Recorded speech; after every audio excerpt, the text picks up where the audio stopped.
Hi students, good morning to all. Welcome to today's class on theories of reaction rate. In the previous class, we explained the one theory, that is the earliest theory, first theory, the collision theory. But the collision theory has some limitations as it does not obey or applicable to the complex reactions and solution reactions in solutions, and it is only explain the reactions of the simple gaseous reactions. But today we are going to learn about the most acceptable theory, that is known as the activated complex theory or transition state theory, or also known as the absolute reaction rate theory. But it is commonly known as the activated complex theory. Okay, it is developed by Airing, Polanyi, and Evans in 1935. It is mostly accepted because it can explain many types of reactions, including reactions in solutions and reactions in gaseous state, etc. So it is commonly accepted one.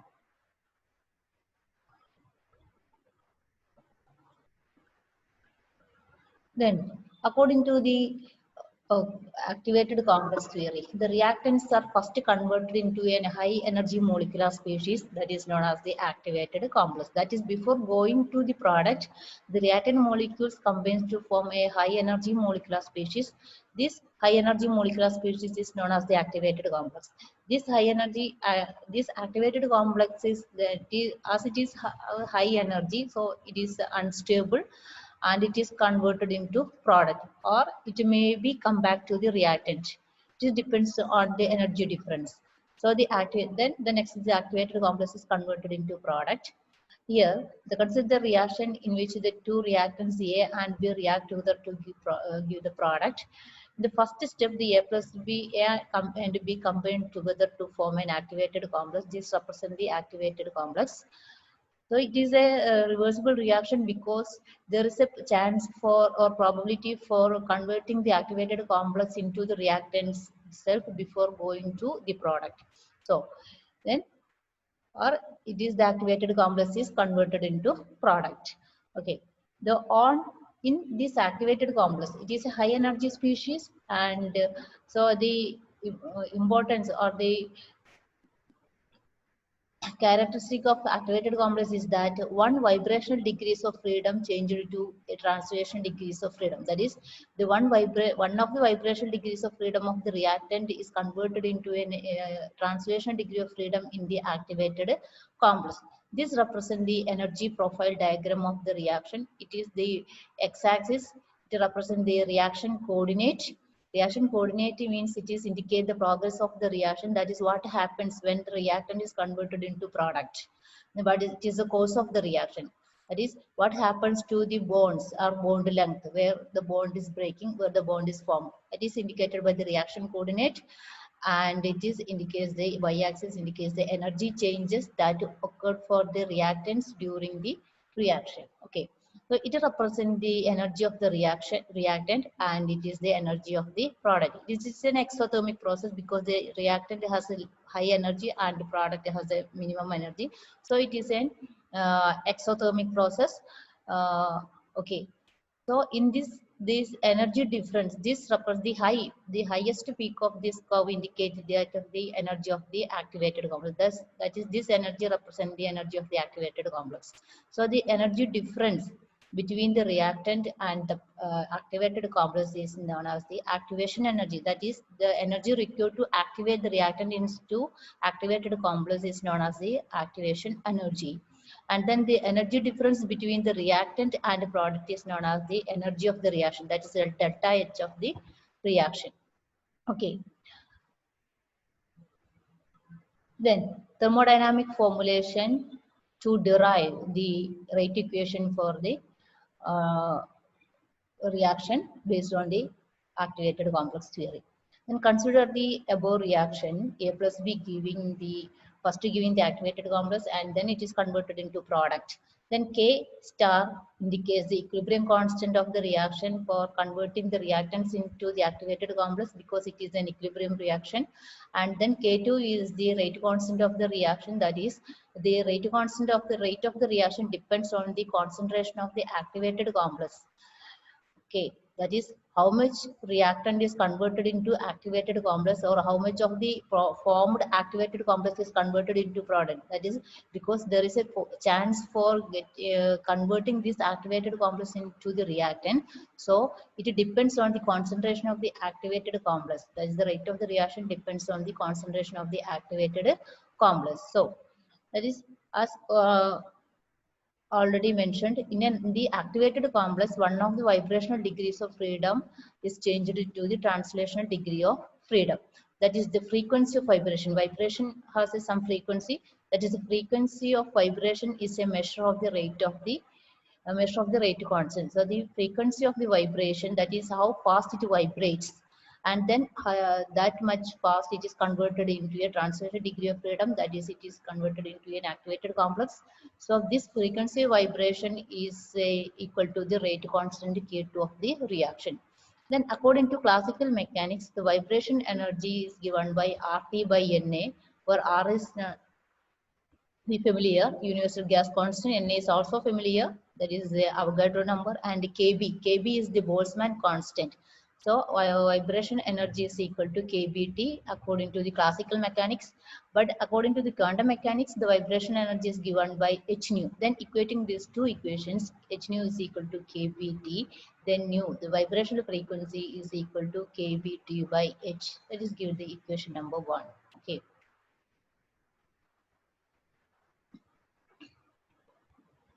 Then the rate of the reaction. The rate of the reaction, that is the decrease in the concentration of the one of the reactant with the time, is equal to K2 in the concentration of the activated complex. That means K2 is a rate constant and this is the concentration of the activated complex. That is K is known as the transmission coefficient. That is the probability, it is the probability of converting the activated complex into product without coming back to the reactant.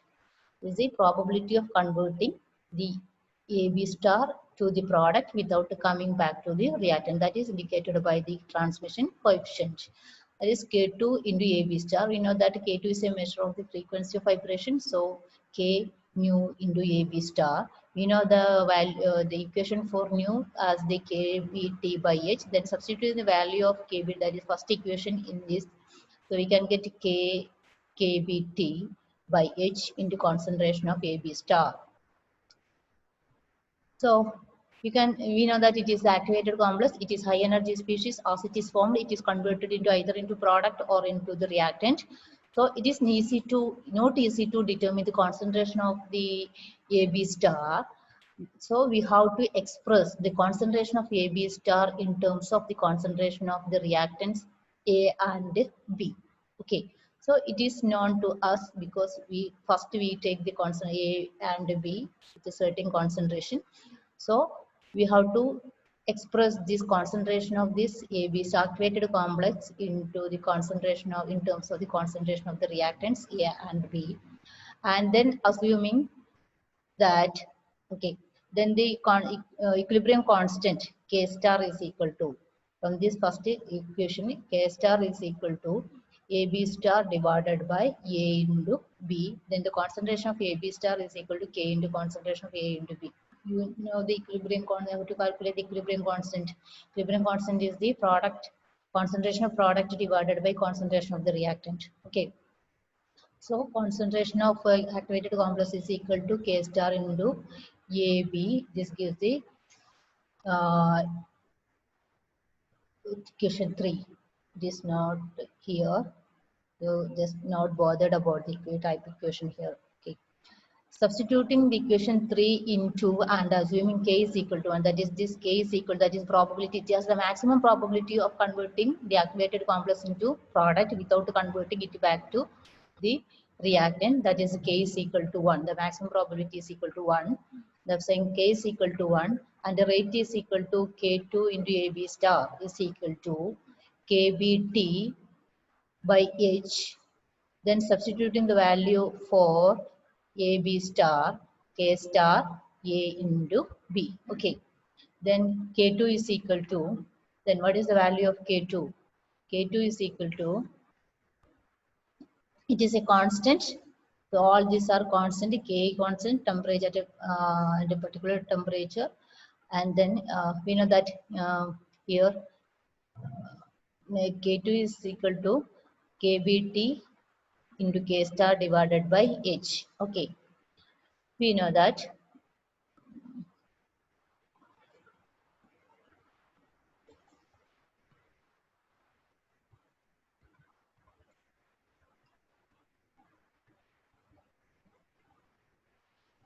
Then from the thermodynamics, we know that the free energy is related to the equilibrium constant as delta G0 is equal to minus RT ln K. Here G0 is for the activated complex, so we can put a star in all this. So delta G0 star is equal to minus RT ln K star. We know that from the well-known Gibbs-Selmons equation, we know that delta G0 is equal to delta H0 minus T delta S. So delta G0 is equal to minus RT ln K star is equal to delta H0 star minus T delta S0 star. That is K is equal to, K star is equal to e raised to minus delta G0 star divided by RT, that is equal to e raised to delta S0 star by R into e raised to minus delta H0 star by R. By substituting this for delta G0, we can get this. Okay, here delta G0 star is the standard Gibbs free energy of activation. Delta H0 star is the standard enthalpy of activation. Delta S0 is the standard entropy of activation. Okay, then substituting this equation 5 in equation 4, that is K2 is equal to, we know that K2 is equal to KBT by H into K star. For K star, we can substitute this value delta e raised to delta S0 star divided by R into e raised to minus delta S0 star divided by RT. This is known as the well-known Eyring equation. Okay. Then take the logarithm of this equation. Ln K2 is equal to Ln Kb by H. Here T is variable, but these two are constant. So I separate the term Ln Kb by H plus Ln T plus Ln. The Ln of this exponential is equal to Ln S0 star by R minus del H0 star divided by RT. Okay. Then differentiating this equation with respect to temperature, d ln K2 divided by dt is equal to 1 by d. That is, the differential of this constant is equal to 0 and differential of ln t is equal to 1 by d. Okay. Then differential of this is also a constant. It does not contain any temperature term, so it is also is equal to a constant. Is equal to 0. Then the differential of delta is 0 by RT, that is 1 by t. Differential of 1 by t is equal to 1 by t square. So d by dt of ln K2 is equal to 1 by t plus delta H0 star divided by RT square. That is equal to, you take in the RT square as the LCM, and we can get a delta H0 star divided plus RT divided by RT square. This gives equation number 7. Okay, that is del d by dt of ln K2. That is, we know that the Arrhenius equation that is equal to K2 is equal to A into e raised to minus EA by RT. Okay. From this Arrhenius equation, d by dt ln K2 is equal to EA by RT square. That is, taking logarithm of the Arrhenius equation and then differentiating with the temperature, it is equal to EA by RT square. It is already done in previous classes. So d by dt of ln K2 is equal to EA by RT square. Then comparing the equation 7 and 8, EA is equal to d by dt of ln K2 is equal to EA by RT square. Okay, so EA is equal to, these two are common, RT square is common. So EA, the numerator EA is equal to delta H0 star plus RT. That is, activation energy is equal to delta H0 star plus RT. Then also from the collision theory, It is explained in the previous class.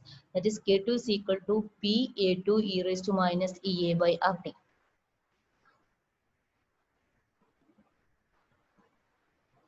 That is from equation 6 and 7. PA e raised to minus EA by RT is equal to KBT by H e raised to delta S0 star divided by R into e raised to minus delta H0 star divided by RT. If EA is almost equal to delta H0 star, we know that EA is equal to delta H0 plus RT. Here, suppose EA is equal to delta H0 star plus star, that is RT is very small compared to delta H0. So that is in that cases EA is approximately equal to delta H0 star. And then this equation 11 becomes PA into e raised to minus EA by RT is equal to KBT by H e raised to delta S0 star by R into e raised to, for delta S0 star we can substitute it for delta EA, e raised to minus EA by RT. That is, these two terms are equal, and that is PA is equal. PA is a probability factor, the orientation factor or probability factor. A is the Arrhenius pre-exponential factor. That is, the product of this P and A is equal to KBT by H e raised to delta is 0 star by R. Okay. This is the thermodynamic derivation of the activated complex theory. That is, from this activated complex theory, we have to calculate the activation energy and Arrhenius pre-exponential factor and the probability factor, etc., from the known values of the thermodynamic functions like delta S, delta H, and delta G. Okay, at a particular temperature. So it is a well-known theory, and it is also explained all the almost all reactions, including reactions in solids, reactions in liquids, etc. So it is the activated thermodynamic formulation of the activated complex theory. So even though the application of a activated complex theory to the reaction in the solution is complicated due to the involvement of solvent molecules in the activated complex, that is, in the reactions in solutions include the reactant molecules, and in addition to the reactant molecule, there are many solvent molecules. That is, large number of solvent molecules are there in the solution reactions. So these solvent molecules are also incorporated in the formation of the or in the activated complex. So this mechanism is somewhat complicated, or the activated complexes are somewhat complicated compared to the gaseous reaction, because there is no solvent molecules in the gaseous reactions.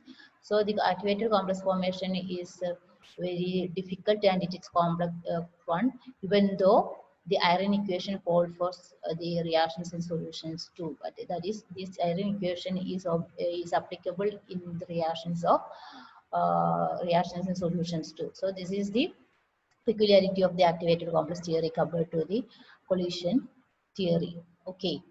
So this is about the activated complex theory. So stop here. Thank you. Thank you for watching.